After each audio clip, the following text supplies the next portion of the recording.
He'll make some things happen down the line in the future, but we'll never look at him the same after that destruction.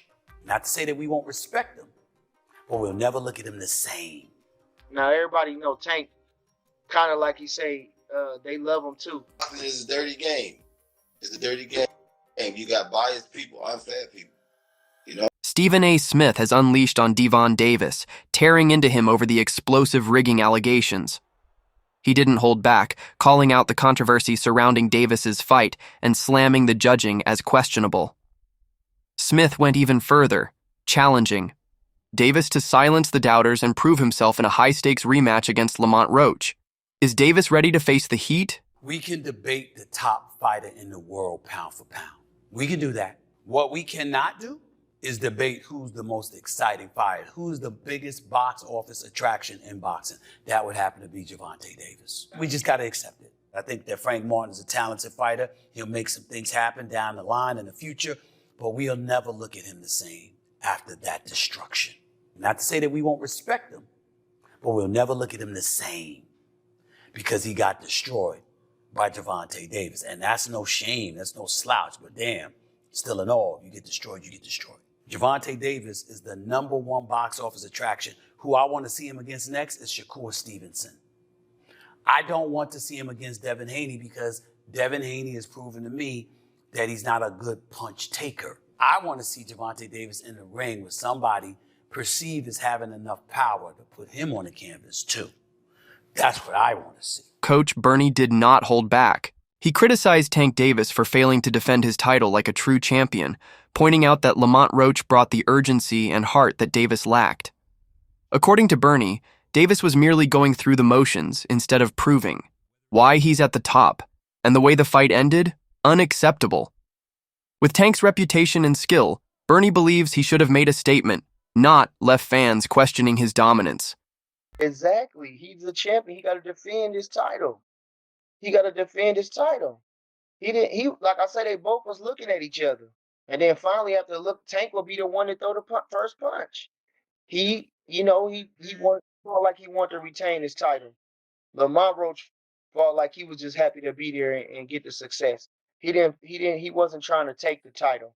He wasn't trying to take the title. And I'm saying that even from the last round, just even the last round, the final 20, 30 seconds of the last round, he wasn't throwing no punches. He looked at him and got caught with a jab.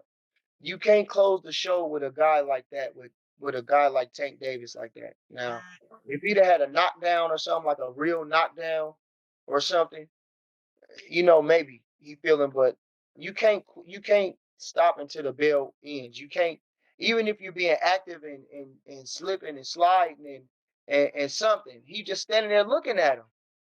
I don't know. I didn't understand that. I don't understand why fighters sit there and look at each other for a long time. Change the angle. Keep a rhythm in your way. Snap a jab. Do a feint. Ain't no need of you standing there looking at no man for 20 seconds in a fight. That don't make sense. But so I think, like I say, Lamont Roach, he will be kicking himself in the ass that he didn't do more, but grateful that he did enough. Joe Rogan didn't hold back, ripping into the way rules were applied in the Gervonta Davis versus Lamont Roach fight. He blasted the officiating, saying the rules felt like they were written by lawyers, not real boxing officials, implying they were designed to benefit Davis. But while Rogan criticized the controversy, he also praised Roach's performance, admitting he was seriously impressed by his skills in the ring. And the biggest bombshell? Rogan made it clear, if the knockdown had been officially counted, Roach would have walked away with the victory. If the return strike has any other result, the match result stands. That's crazy. So you can get KO'd, you get finished, they give you 2 minutes to come back, and if you can knock that guy out, then it's a draw. They also haven't used the rule yet. So you go knockout for knockout. Boy, that rule looks like it's written by lawyers, doesn't it? Doesn't that rule look written by lawyers? So find out what's happening, because I think they were going to announce something today about Lamont Roach, Gervonta Davis decision on the knockdown. It was a very good fight, though. Lamont Roach is very good. I was really impressed because Tank is nasty. Tank is so fucking powerful. Yeah. He's so vicious. Like his one-punch power at 135 is like nobody else's in the division. Like the way he starches people is crazy. Exactly. He gets so much torque and power into his punches, and he's so fast that he covers ground and his uppercuts, they're just fucking devastating. Yeah. So, like, for Lamont Roach, not just to survive, but, you know, do some damage. To do damage and put him on the knee. Basically bring it to a draw, which if they do change this because of that knee, it becomes a victory. I think it should be a victory for him, and I think they should do a rematch. 100%. Everybody saw it. You can't get around what everybody saw. Look, it wasn't a legit knockdown like he hurt Tank. Tank did have some shit in his eyes, but what are you doing putting shit in your hair when you have a world title fight? That's crazy. And no one want to hear about it in the middle of a fight. Shockwaves ripped through the boxing community as professional fighters and analysts reacted with outrage to the fight's outcome. Many called it one of the most controversial decisions in recent history, slamming the referees and judges for failing to apply the rules correctly. Critics argue that this kind of officiating damages the sport's credibility, sparking a fiery debate. Was the draw fair, or was Lamont Roach robbed? The frustration is growing, and the calls for justice are getting louder. Tank Davis says he took a knee because he got his hair done a few days ago and something dripped into his eyes. Ryan Garcia said that Lamont Roach won that fight. And he continues with, not calling that knockdown is the most wild thing I've ever seen in boxing. That type of stuff makes boxing look bad. And then says, crazy shit, see y'all May 2nd. Terrence Crawford said they robbed that boy and it's crazy. Roach won and that should have been called the knockdown. Let's see what happens. Devin Haney says, I was waiting for the backflip. Even Turki Alashi had something to say about the fight. He said, if you charge people $80 per pay-per-view, you must give them a good card with good production. What are your thoughts? Then Terrence Crawford continues with, some of y'all need to watch Mayweather versus Hernandez and see Mayweather takes a knee because he hurt his hand and it was called a knockdown, not from a punch either. He says, I've never seen someone take a knee and they don't count it as a knockdown. Must have forgot the rules for tonight. And Shakur Stevenson is willing to fight Lamont Roach. But in your honest thoughts, who do you think should have won this fight? Do you believe with the decision as a draw? Or do you think Lamont Roach should have won that fight? Was it really a fair draw, or was Lamont Roach robbed? That's the burning question after referee Steve Willis refused to explain his decision.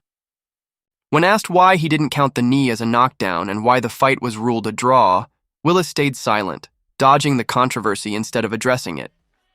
But his refusal to comment has only added fuel to the fire, with fans and analysts now wondering, was Gervonta Davis handed an unfair advantage?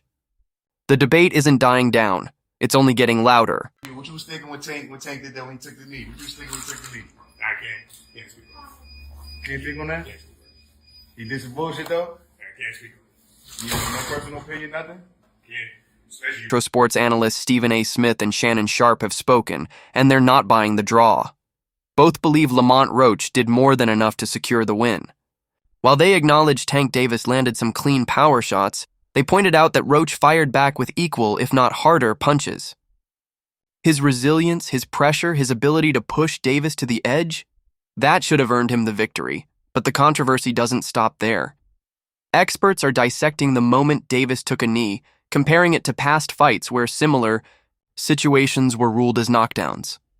History shows that when a fighter voluntarily goes down without taking a punch, it's still counted as a knockdown. So why was Davis treated differently? The debate is raging, and the calls for answers are only getting louder. Boom, that lands, and then two jabs after that. You see a jab on the eye. Tank Davis turns to the referee and kneels. Gentlemen, here in studio, fairly clear that knee touches, that's a knockdown. I don't know how else you can see it. And when people talk about the delay, well, there's a delay.